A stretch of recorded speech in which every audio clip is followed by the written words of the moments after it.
begins with an epigram from the poet Larry Levis, a choice which endeared me to Dana before I had read a word of his own poetry, because I share, along with him and many others, quite an admiration for Levis. The epigram reads, "It is all or nothing in this life, for there is no other.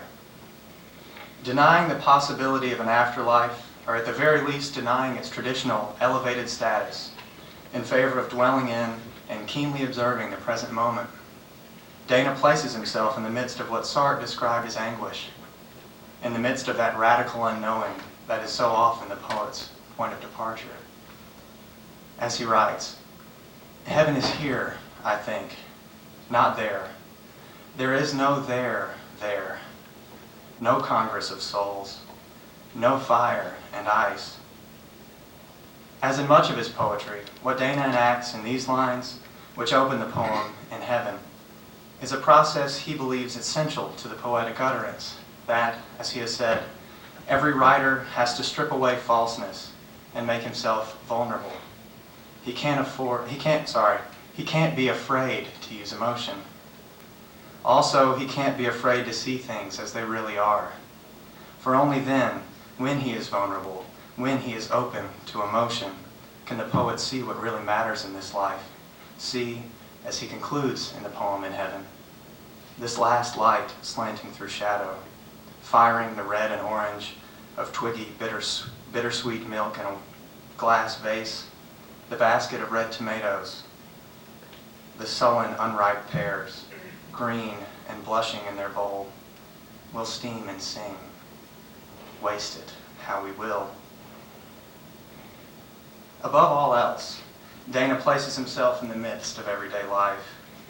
He summed up this sensation well when last night at dinner he said, "Imagine having a blowtorch held to your feet." But it isn't all anguish for Dana. He's also a poet very much at play in the world of language. In the long poem, Panama, which constitutes the second section of The Morning of the Red Admirals, he writes, "After a time, I want to push on past my style, to some new way of seeing and hearing and talking, to invoke a new rhythm, a new timing." Never quite satisfied with himself as he is, Dana's poetry reflects an artistic sensibility in flux, a quality that further reflects the world in which he finds himself. "Life never stops delivering surprises," he said once. You never know when a phrase or story will emerge from ordinary work. Poems tend to pick you. You don't pick them. As such, his work, perhaps above all else, is a record of transformation, moving with what Christopher Merrill has called an astonishing range of poetic strategies to describe the pleasure and pain of this fraught moment in our history. Or as Dana himself writes in Of Cats, Switchblades in the Unimaginable, there are so many versions of the self still to go, variation after variation, each the fiction of a fiction, down to the final fiction. But what is this final fiction? What is its significance in this world? These are the questions the artist must confront, largely unanswerable questions though they may be, facing the anguish and the playfulness the world inspires, as well as the transformations it demands of us. Please join me in welcoming Robert Dana.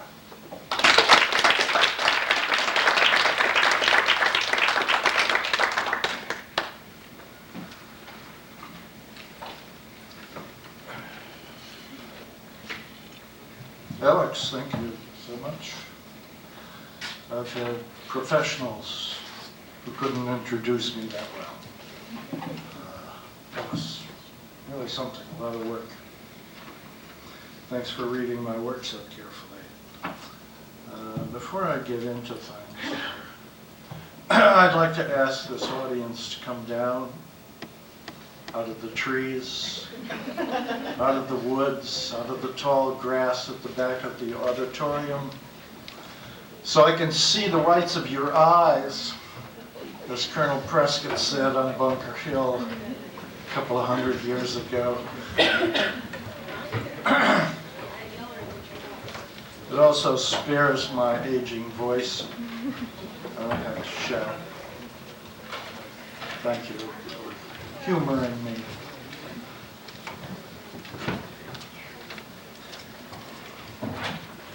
Yes, you're a good-looking lot up close.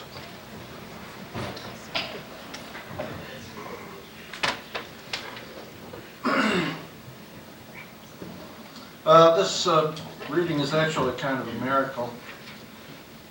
After 9 hours of travel yesterday, from Vancouver, British Columbia to Denver to Atlanta to Rome, and arriving with no suitcase.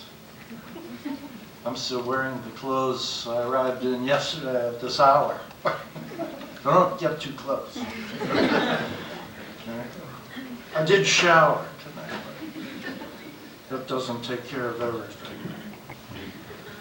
I do have, I see that Alex has brought some paperbacks from the bookstore. I did bring along 3 or 4 hardbacks of The Morning of the Red Admirals. I'll leave one up here. I'd be happy to lure you into buying one. They're about $20, but we'll give you a big discount and sell it for $15. Checks are good. I've never lost a dime on a check at a poetry reading, or on a Pole or a Hungarian. I'm going to start off with 3 new poems that aren't in any book yet. The first of these is a tribute to an old friend and colleague of mine, one of the best poets the South has ever produced, certainly one of the best poets America has ever produced, Donald Justice. Donald Justice was born in Miami at the beginning of the Depression in 1924. We are both children of the Depression, the so-called Great Depression. May you never live to see one. We've been through a few recessions and a few hard times, but nothing like that, let me assure you. Donald was born in Miami, as he called it. He left Miami for North Carolina, then New York, then Iowa, then California, then Iowa, then New York, then Iowa. And all this time he was looking for Miami, the Miami of his boyhood. He never found it, except in his own poems. Maybe there's some lesson in that for all of us. This poem is called Intimations of Autumn. I have to make a couple of footnotes to this. The first 5 lines, the first 2 stanzas of this poem are deliberately ungrammatical. They use what I would call the poetry of ungrammar. There are certain things you cannot say grammatically and have any music at all. It's also a sly reference to one of the 2 American poets who taught Donald and I much of what we know, John Berryman, who wrote a long poem called The Dream Songs, in which he has a character named Mr. Bones, a minstrel show character who speaks in ungrammar. There's also a reference to a Henry. It is not the Henry of John Berryman's Dream Songs, but a mutual colleague of ours at Iowa, a wonderful poet who died in his 60s, named Henry Coulette. The last time I saw Henry, we went to a haberdashery on Rodeo Drive in California, where he bought a tie to impress his psychiatrist. Enough about that. You know where Camp Lejeune is and what goes on there. Oh, one other thing. Never mind. I'll tell you later. Intimations of Autumn for Donald Justice, 1925, 2004. The weather have overcasted, and the sun have borne off some with some clouds. And them peach-colored trumpets, them daylilies, is blaring out some ragged jazz, just low enough for bees and such.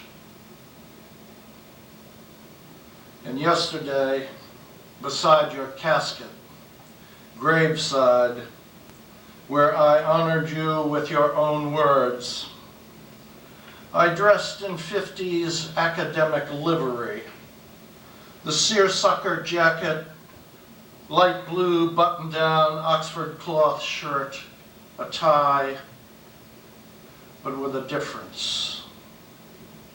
The tie was Henry's, not the lovely lavender Countess Mara he bought in a haberdashery on Rodeo Drive the last time I saw him alive. The one he bought to impress a psychiatrist, a woman he'd fallen in love with. Oh, mellifluous Henry, easy for heartbreak. No, not that one. But a cheaper silk rep, $7.50 the tag still says. Black, slashed by gold and dark red stripes. I chose tan slacks slightly frayed at the hems of each leg, and socks worn thin at the heels. In memory of our modest beginnings, a time when mothers darned and mended. In our America, immigrant girls still grow taller and more beautiful than their lost parents could ever have imagined. Dear friend, while you were dying, I walked an empty morning beach in North Carolina. Across the intercoastal waterway, I could hear the whomp, whomp of rockets slamming into their targets at Lejeune, the pop of chopper blades. Back at the rented house, the resident barn swallows sliced the air above the sea oats and shrinking dunes, the hot macadam of the drive. Skidding, flittering, coasting up gusts, perfect and oblivious in their sheerness. I see the sea I have loved is too large. My smaller spirit cannot fill it. I make this wish for myself and for you. A high sky, an intenser, deeper blue.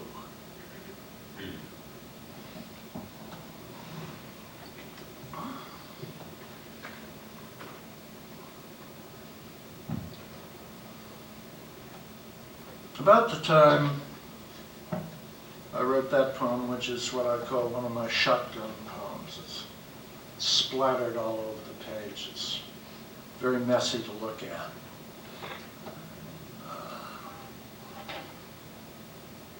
I started writing absolutely the opposite kind of poem. I started writing rhymed verse, which I have not written since Donald and I were students. I mean, this is what we were brought up on. This is what John Berryman demanded of us, that we learn our trade. He'd say, okay, this week we're going to write a villanelle. Okay, this week we're going to write a sestina. Okay, this week everybody's going to write a sonnet. Okay, this week everybody's going to write a 8-stanza poem in quatrains, rhyming A, B, C, D, E, F, etc. Well, I always felt like I was in a straitjacket when I tried to write those poems. I never wrote anything worth mentioning. So imagine my complete surprise when I began to write these rhymed poems in the old way. What does it mean? I have the faintest idea. Not the faintest. Here's a little poem that's kind of a reply to a poem of Philip Levine's in which he talks about the past being his. My answer is, the past was never mine. Make it that what you will. We can talk about it sometime. It's called Boyhood. The past was never mine, nor could I make it better. The future lay blank, pure as an unwritten letter. The present was what I had, all I ever had. One day sane, one mad. You remember days like that, right? You're still having them. May they turn into poems.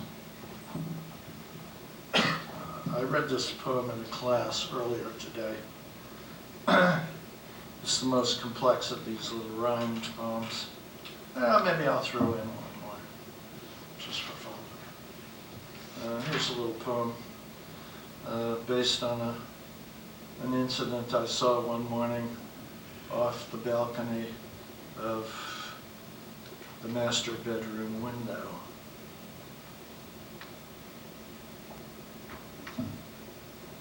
My cat ate a wren this morning, one of a pair.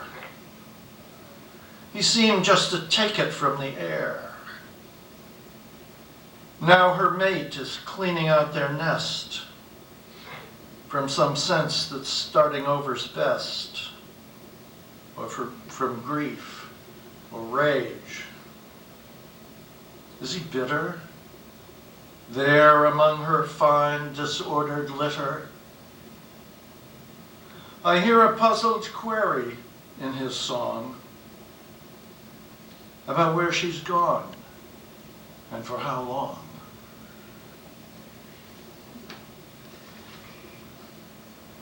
Maybe that's why you write those poems. You never know how they're going to end. Now I'm going to read a longer rhymed poem. It's called a villanelle. Some of you are familiar with this form. The first and third lines of the first 3-line stanza become the repeated refrains of the successive stanzas of the poem, and then the first and third lines become the third and fourth lines of the last stanza. In other words, they come together at the end of the poem. This is about going back to the little New England town to which I was rusticated as an orphan after running away from too many foster homes in Boston, Massachusetts. They were in effect shipping me to Mars.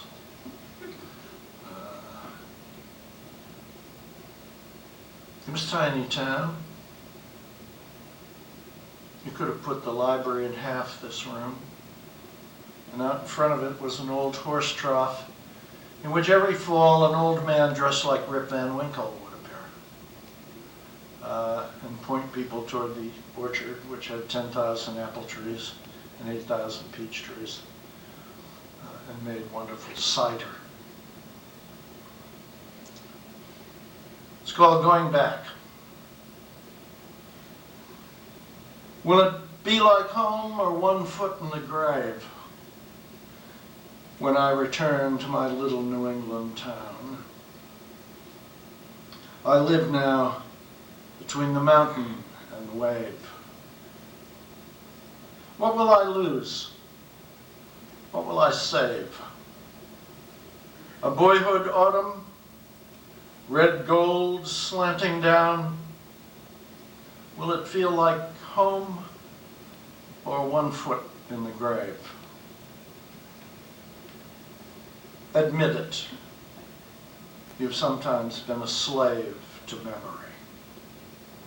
The girl, the dance, the gown. We live between the mountain and the wave. Let Rip Van Winkle once more dream and rave in his old horse trough by the library, his frown hawking apples and 1 foot in the grave. Mac, Jujic, Honey, Ruth, and Dave are gone now into the sear and tumble down. We live between the mountain and the wave. The mill runs coppery. Wild waters don't behave. A fly drifts, dazzling brook trout and brown. Does it seem like home or 1 foot in the grave? I live between the mountain and the wave. After 50 years, I finally wrote a successful sestina. I decided maybe it takes 50 years to write a successful sestina. Maybe you have to write a lot of other stuff before you can write a sestina. I won't try another one, of course. That's it. That's the sestina for the end of my career. And the beginning, I guess. I'm going to switch to the title poem of this book, The Morning of the Red Admirals. I'm sometimes at pains to explain to people over the telephone that The Morning of the Red Admirals is not a book about the Soviet Navy. The Red Admiral is, in fact, a butterfly. You probably see them here, and you don't know what they are. They're pretty common. They do migrate. Their peculiarity is that they never fly in a straight line, unlike monarchs, which kind of dip and go a little bit right or left. This butterfly is everywhere. It's like a drunk on a telephone wire. Well, that fascinated me. And I wrote this poem to commemorate the flight and the migration of a whole bunch of these butterflies through my yard. Then 5 years later, while reading the New York Times, and I explained this in the piece in the middle of the book called In Panama, there was a piece about butterflies. It was December 10th. And there was a strip showing a butterfly flying, black and white, in a little wind chamber. And I thought, oh, that's interesting. What's that about? Well, lo and behold, it was about the Red Admiral. 2 British scientists at the Smithsonian Institute for Tropical Studies in Panama had gone there to study the mechanical motions of insects, in particular butterflies. How do they generate power? And they didn't learn much from all the butterflies they tested until they picked the butterflies off the glass of their windows that had been there every day for weeks and whom they had not bothered to put in their wind tunnel. Well, it turned out that make a long story short, the Red Admiral is the only flying insect that has all 4 of the mechanical shoulder motions allowed to any other single species of flying insect, including all other butterflies. In other words, he can elevate straight up, he can drop straight down.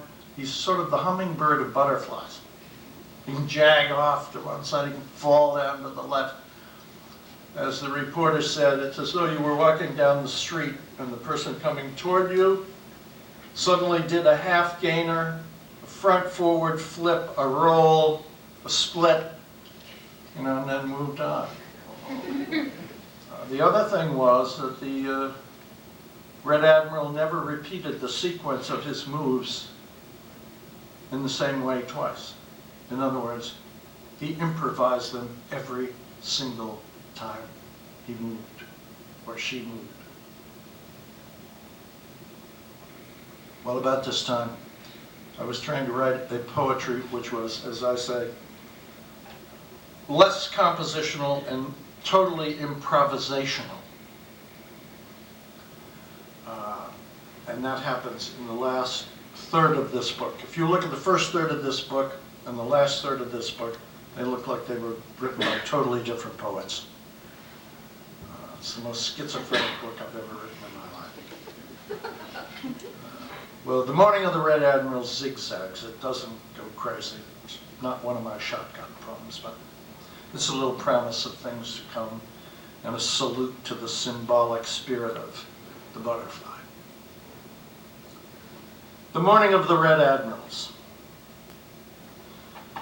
We saw them first last evening, two spiraling up a column of late sunlight, then tilting away from each other in a floating stagger through the early summer leaves. A jittery dipping, dropping, rising, one coming to rest a moment on the still warm roof of our fat pagoda lantern, the other on weathered deck rail, the tips of its long antennae beaded and bright, wings black,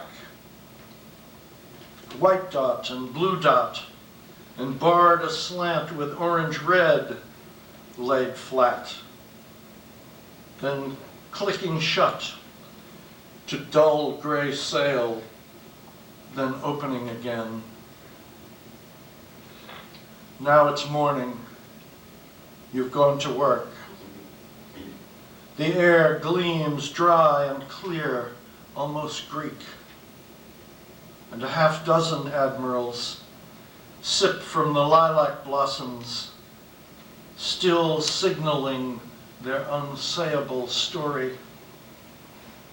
One lights on my shoulder as I hang the day's laundry on the line. Shirts and drawers, dull socks, our flapping colors answering his.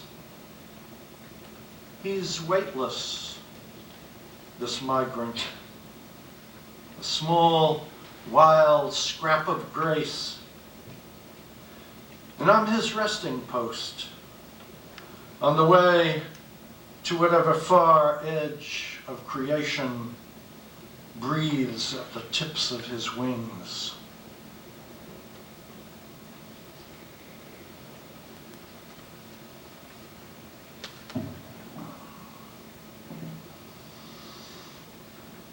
Well, no book written during the period that this particular book was written in, probably is without its 9/11 poems. There are two of them in this text, quite different from each other. Neither of them mentions towers, New York, airplanes, or disaster in any recognizable fashion, particular to 9/11. Why is that? I live a long way from New York. All I saw on a TV set. It's not real. would only have been real had you been there and heard it all and felt it all and took it all on your soul and your nervous system. So I took Emily Dickinson's advice. I tried to approach the disasters slant, as she said, poets should approach their subjects indirectly.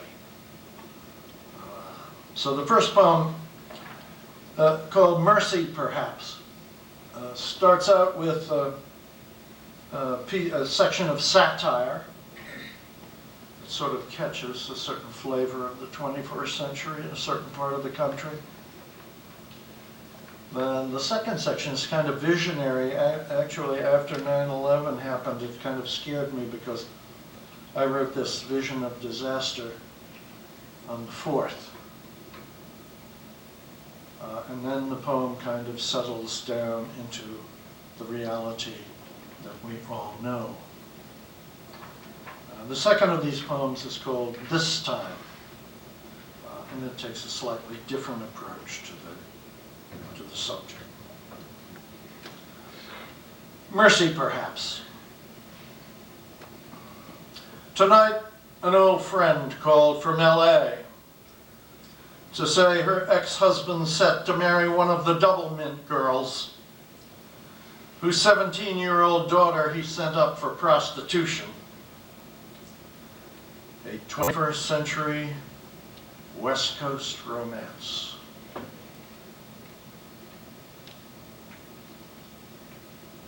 Elsewhere, the world and its children grow more murderous. The blood-soaked beast, dervishing in spiritual drag in every broken, dusty public square, damning its offspring unto the last generation. Nobody's innocent. Temporarily displaced by movers, my wife and I have bedded down in my study amid shelf loads of wonders, lies, and hatreds. On the old pull-out couch, its mattress thin as misery. We're sleeping now, between the cricket and the mouse, or trying to. The cricket's just tuned up his tiny bells for a celebration he's about to play. Beside my right ear in the bookcase, the mouse is dining on the pages of someone's biography, one whose author's name occurs late in the alphabet, does it? With T or Y? It's 4 a.m. When we wake in a couple of hours, we'll arise, shower in sweet, clear water, dress and drink coffee, gritty and black. Then we'll kiss farewell and set out once again in the green and sunlit or gray day, each in our own direction, to do a decent piece of work. We'll inflict no pain, maybe find small justice, compassion, mercy perhaps.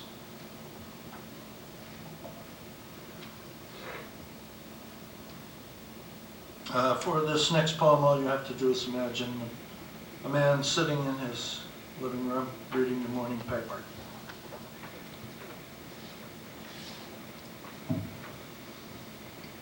I don't know how much you know about nuclear blasts, but one of the survivors of Hiroshima reported that just before the bomb exploded, there was a twinkle, and then the roar, and then hell. You might file that for the purposes of this poem. This time,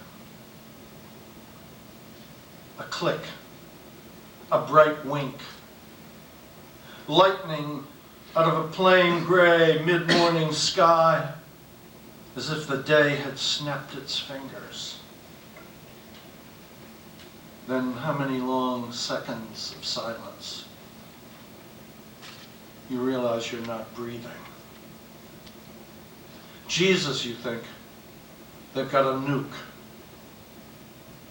And in your mind's eye, you see it swaying under its parachute as it floats down.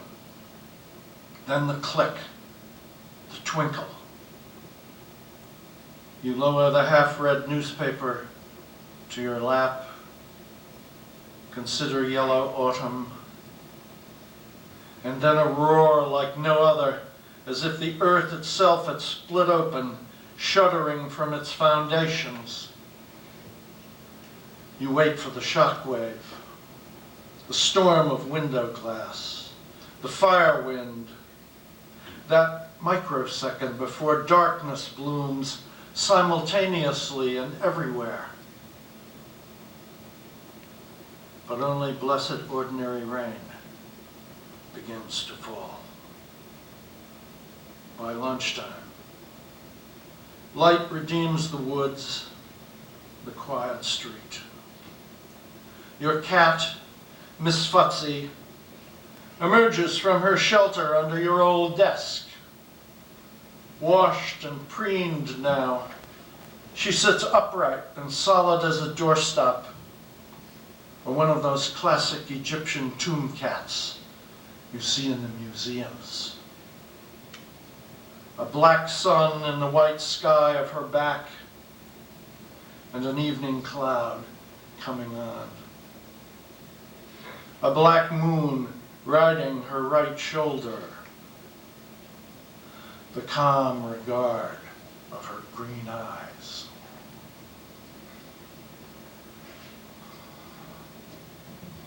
Well, we need to come up for air. We're too serious. You all know what ecstasy is. Or some of you do. Some of you just remember it. Some of you also know it's a pill. This plays around with that. This is about eating peaches. In particular, it's about eating a peach called the White Lady peach. So this is kind of a tricky poem. You can choose being a sexist, a racist, you know. But the poem tries to deal with it. Imagine me, you know, eating, you know how those peaches are when you get a really good one? You can't stop, but it just runs all over your face and down your shirt and all that. Your hands are all sticky and you can't drive. Ecstasy. I'm on a White Lady high behind the wheel of my car. No, I'm not a racist, and this has nothing to do with women. Let's keep talking beyond the facts. Let's keep waking from sleep into ecstasy. I mean the real thing. It's not a pill, it's a peach, tell them. Just as addictive, but with no bad side effects. Other than sweet, wet pleasure that overflows your mouth and runs down your chin and between your breasts, or soaks your shirt pocket and leaves your hands sticky with the nectar we should get busted for.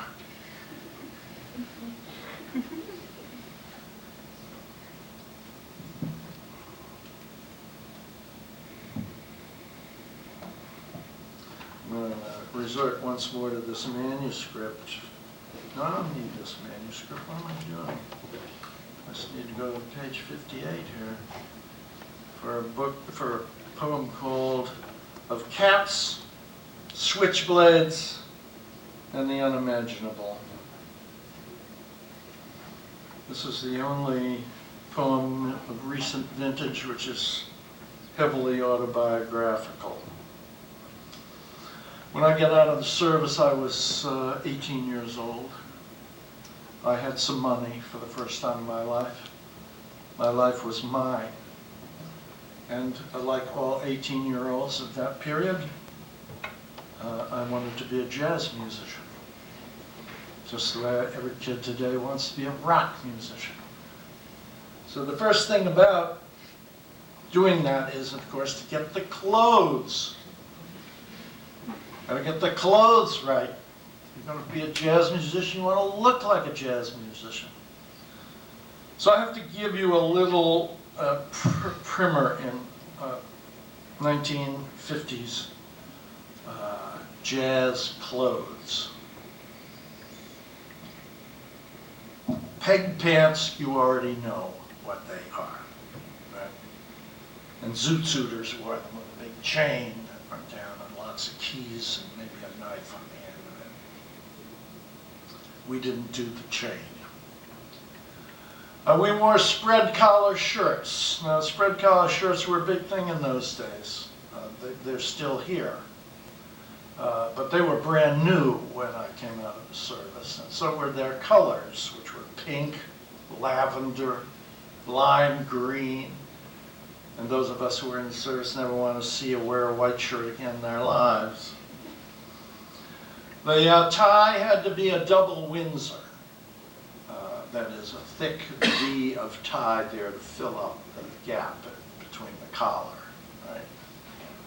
We also wore what was called cardigan jackets, that is, jackets with no lapels, no collars. Every saxophone and trumpet section from here to San Francisco and New York wore cardigan jackets.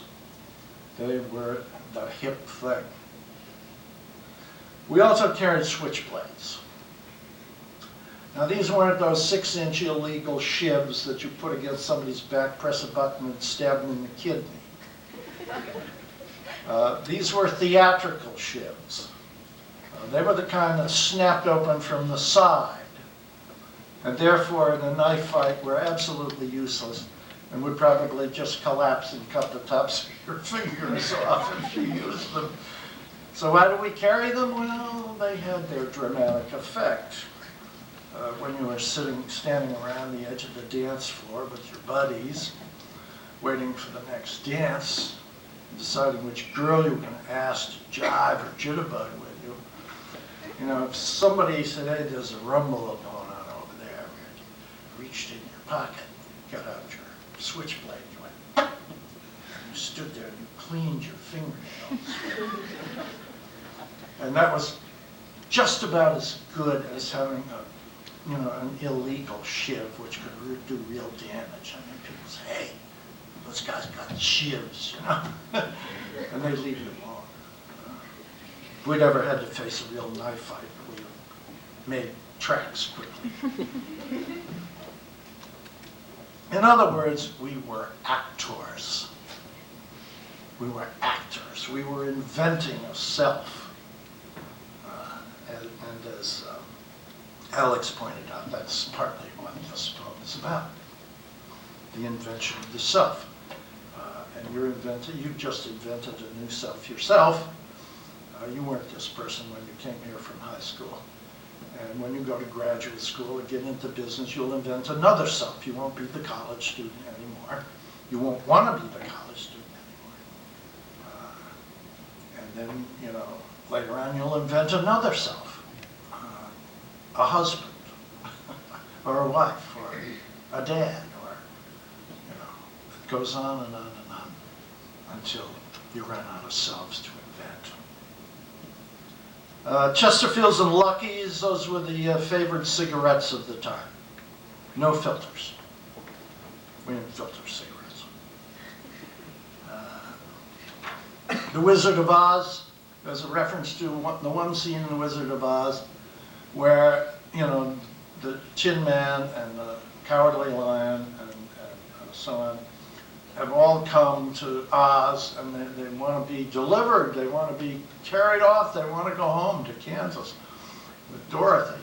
And then, of course, they pull the curtain and it comes back and they see that Oz is just blustery old Frank Morgan back there roaring, and it's all a fraud. Well, that comes in here too. Okay? Buddha, there's a reference to Buddha at the beginning of this poem, and nothingness, and knowing, being someone who knows nothing. In Buddhism, nothing is a positive value, not a negative one. Without a nothing, there could not be a something. All somethings arise out of nothing. So to know nothing is to know something, maybe everything. And I play with that a little bit at the beginning. Of cats, switchblades, and the unimaginable. Brass light, autumnal late July. The sun's already shifting south. My Buddha looks thin this morning. To be prince of nobodies, one of the know-nothings, to achieve that. 1949. 5 bony kids, ex-GIs with crooked teeth and hooked noses, lounging outside Beckman's in Northampton, Mass, wearing pegs and spread collar shirts in peach or lavender, the tie and a double Windsor, the cardigan jacket. Cats with bright links, so I forgot to tell you, we had cufflinks. That was de rigueur, you had to have cufflinks. And you did this, which was called shooting your cuffs. Frank Sinatra, Dean Martin, Rodney Dangerfield, they were big cuff shooters. If you go back and get some old TV tape, you'll see it. Cats with bright links, shooting our cuffs and waiting for the girls to happen. Jiving on Saturday nights at Mountain Park Ballroom. Switchblades, dears. Oh, cruel. Drifting toward the unimagined future. The unimaginable. Chesterfields, Luckies.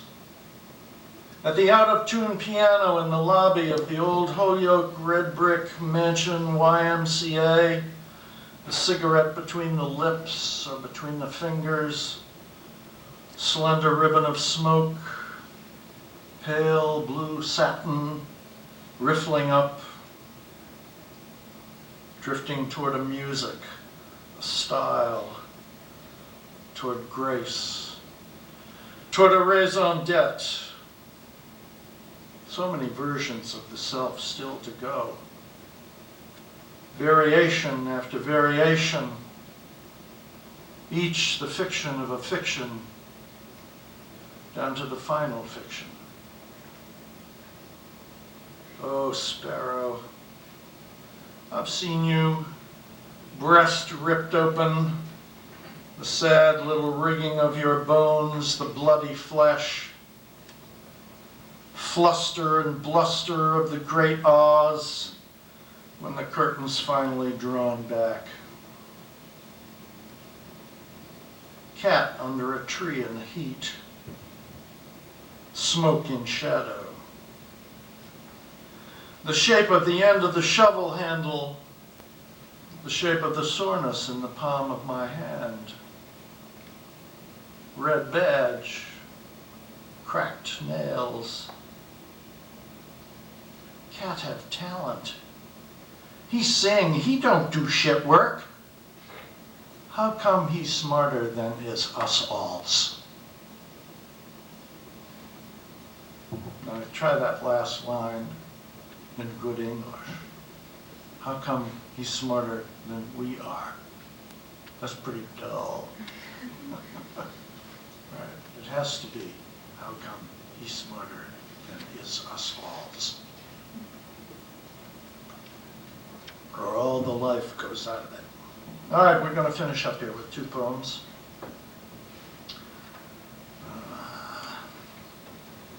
Maybe I'll go to the manuscript for one, and we'll come back to the end of the book for the other. I'm a beach bum. I love beaches. I love beaches everywhere in the world. In fact, I'm probably the only poet you know who has a book which is made up entirely of poems that originate on beaches, from Massachusetts to North Carolina to Florida to East Africa. This may be one of the best beach poems I've ever written in my life. It may be, no, it probably isn't what I was going to say it was. But it's certainly one of the best beach poems I've put together. It's called Beach Attitudes, which is a play, of course, on Beatitudes. Blessed is the beach, survivor of tides, and blessed the litter of crown conchs and pen shells, the dead blue crab in all its electric raiment. Blessed the nunneries of skimmers, scuttering and rising, wheeling and falling and settling, ruffling their red and black and white habits. And blessed be the pacemakers and the peacemakers, the slow striders, the arthritic joggers, scarred and bent under their histories, for they're here at last by the sunlit sea. Blessed Peoria and Manhattan, Ottawa and Green Bay and Pittsburgh, Dresden, and blessed their children. And blessed the lovers, for they shall have one perfect day. Blessed be the dolphin, out beyond the furthest buoy, slaughtering the bright leapers, for they shall have full bellies. Blessed too the cormorant and the osprey and the pelican, for they are the cherubim and seraphim and archangel. And blessed be the gull, open-throated, screeching, scolding me to my face, for he shall have his own place returned to him. And the glossy lip of the long wave shall have the last kiss.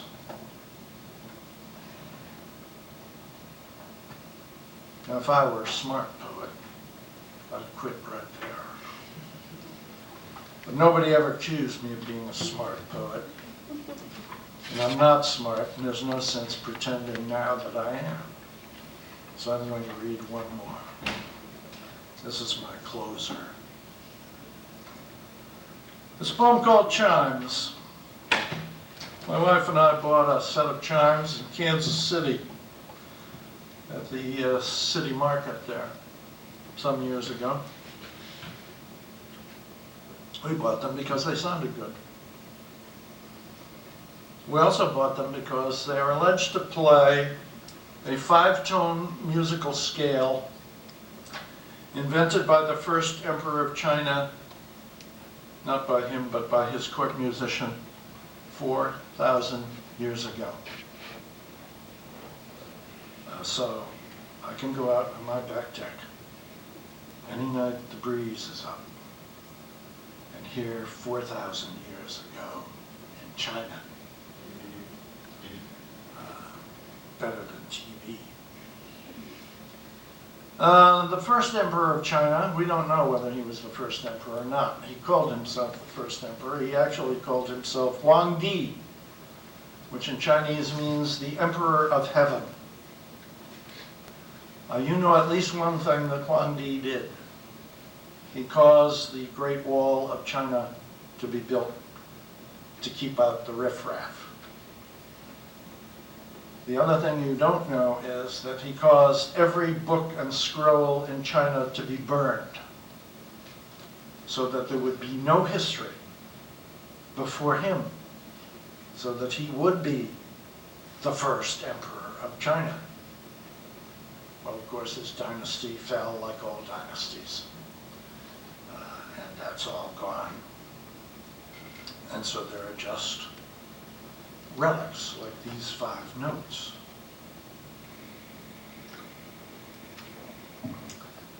Check out Shelley's Ozymandias, same kind of theme. I guess that's it, except for my cat, Zeke. Zeke actually, his name is really Duster, but he has about 25 names he goes by. Zeke happens to be one of them. So he appears in this poem under his alias, Zeke. Chimes. Mid-August, evening, rain falling. Cold, bright silk where the street fronts the house. Out back, it laves and slicks the parched leaves of the trees, ragged hang of summer's end. I lean against the doorway of the poem, listening to the old patter. My cat, Zeke, lays himself out imperially. 11 pounds of gray smoke with tufted ears and a curved plume of tail. Now, a slight wind.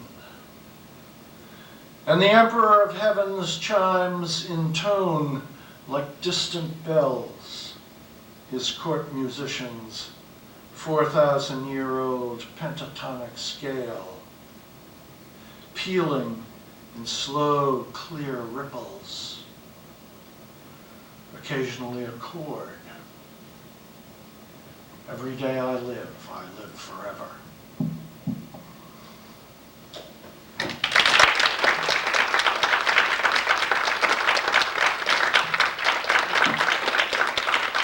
Thank you very much for a good, patient audience. Sure. Sure, I'll answer questions. If you want to answer some questions, if you have any, and afterwards there will be a book sale and signing. The paperbacks are just shy of 13, so actually that makes the hardcover pretty good. So, questions?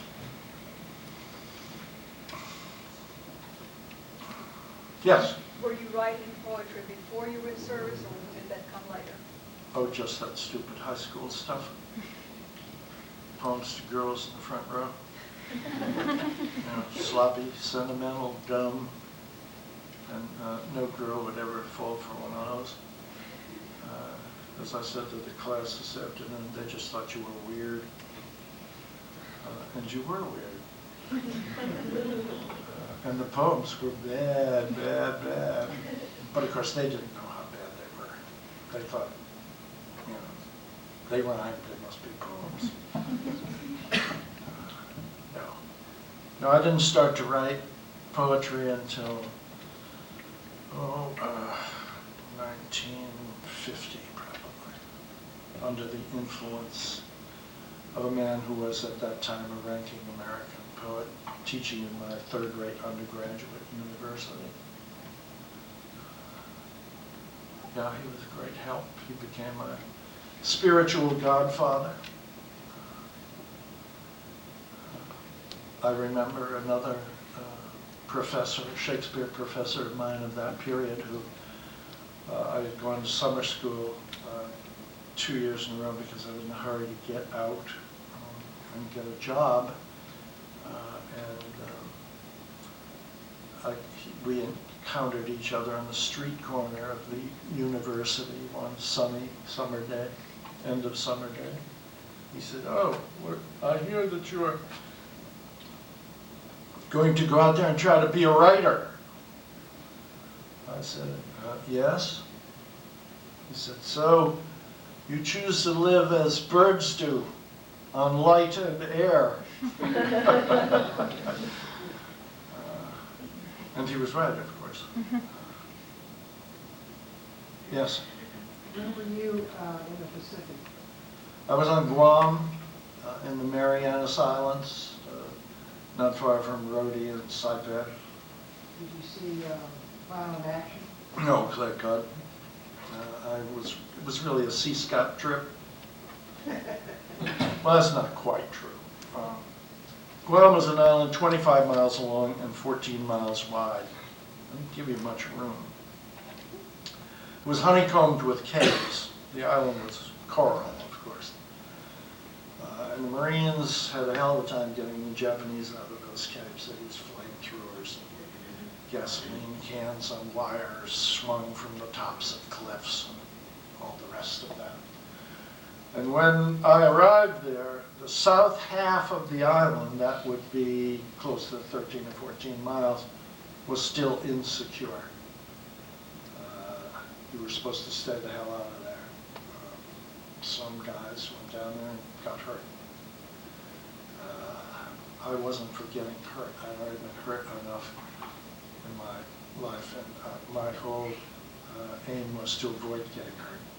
Have you ever written anything from that time? Yes, as a matter of fact, one of my first successful poems was called My Glass Brother, which is a poem written from the point of view of what would have been then called a shell-shocked veteran. It wasn't supposed to be a poem about that, but for those of you who write poetry, the end of this story might be of interest. It was a poem in 4 long stanzas, kind of a lyrical narrative. And I never could get the last stanza to bring the poem to a satisfactory conclusion. And I'm not talking about just revising a couple of lines. You'd have to throw the whole thing away and write a brand new stanza. And finally, I realized that the poem had been talking to me all along. The reason it was rejecting all these stanzas was that they had nothing to do with the Second World War. And so I said to the poem, literally, all right, damn you, I'll write a stanza about the war. And the minute I did that, the poem clicked together at the end. It was one of my earliest lessons about writing. That is, sometimes the poem is talking to you, but you're not listening. You know, you're trying to force it to do what you want it to do, and it's saying, no, no, no. And it isn't going to do it until you do, until you talk to it, until you listen to it, rather. Stop talking to it and listen to it and go where it wants to go, or it will never do anything for you. I think I wrote a couple of other pieces, but they weren't very good, and I threw them out. That's the only piece that ever closed satisfactorily. And then I thought, well, I've done it. I don't have to do it again. I do that from time to time. There's a haiku in this book called Perfect. And that's because it's as perfect as I can make a haiku in English. And somebody said, well, are you going to try to write another one? I said, if you've already written one perfect one, why would you try another one? It's sort of like the villanelle. I've done that. I don't need to do another one. But the short answer to your question is only once. No, thank God I didn't see any combat. Just the results of it. Lots of burned out tanks, drowned submarines, sunken ships, all of that. Occasionally, a skull, a skeleton, boondocks. Sobering enough. It reminded you of everything that had happened there a year and a half before you got there. So, other questions? We don't have to stay here all night. fact, I'm dying for a cocktail. But I will continue to ask questions as long as you continue to ask. Well, one more. Last chance to pick the poet's brain before he rides out of town tomorrow.